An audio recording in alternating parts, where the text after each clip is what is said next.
Hello friends, welcome back to my channel sparkling stars. आज आपण हिरव्या मिरचीचं लोणचं कसं करायचं ते बघणार आहोत। हे इन्स्टंट लोणचं आहे, अगदी 1 ते 2 दिवसामध्ये हे खाता येतं आणि खूप छान लागतं।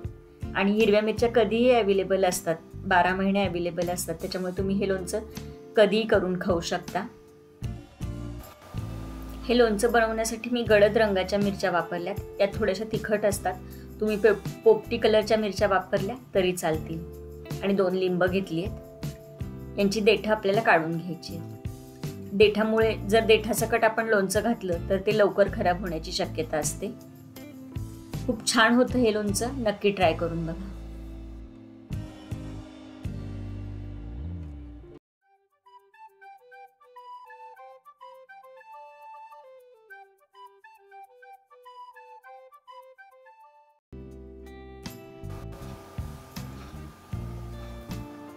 डार्क कलरच्या गडद कलरच्या मिरच्या मी घेतल्या तिथे आणि याची देठं काढून घ्यायची आहेत। देठं काढली नाही तरी मिरच्याचं लोणचं लवकर खराब होतं, त्याच्यामुळे देठं काढून घ्यायची।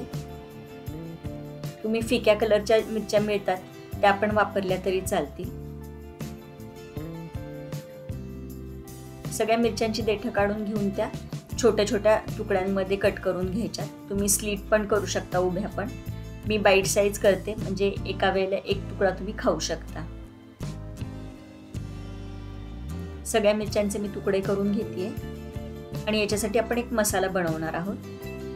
त्याच्यासाठी मी तडका पॅन मध्ये 2 चमचे बडीशेप घेतलीये, अर्धा चमचा मेथी दाणे घेतलेत, 1 चमचा जिरी घेतलीये आणि ओवा घेतलाय अर्धा चमचा। हे छान आपल्याला ड्राय रोस्ट करून घ्यायचं आहे। आता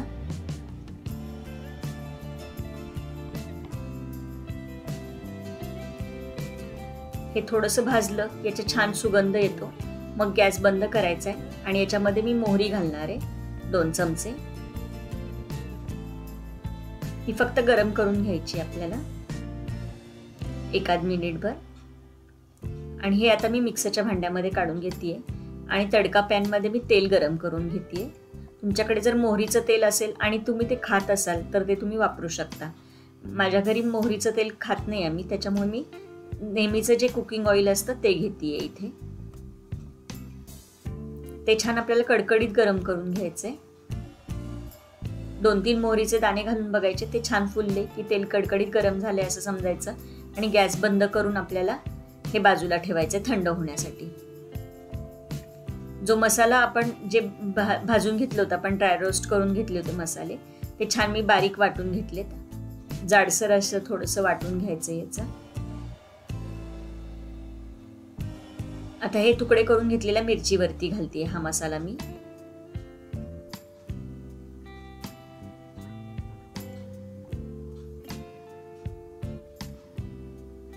आणि याच्यामध्ये मी 1 चमचा कलोंजी घालतीये, 1/2 चमचा हिंग घालायचंय आणि अर्धा चमचा हळद।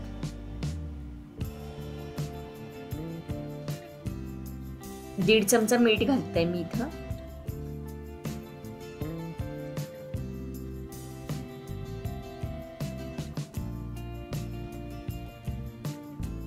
आणि आता याच्यामध्ये आपण लिंबाचा रस घालणार आहोत। जी 2 लिंब आपण घेतलीत ते कट करून आपण याचा रस काढून घ्यायचा आणि तो घालायचा आहे। तुम्ही लिंबाच्या रसाच्या ऐवजी व्हिनेगर पण वापरू शकता इथे। लिंबाचा रस घालून छान मिक्स करून घ्यायचंय।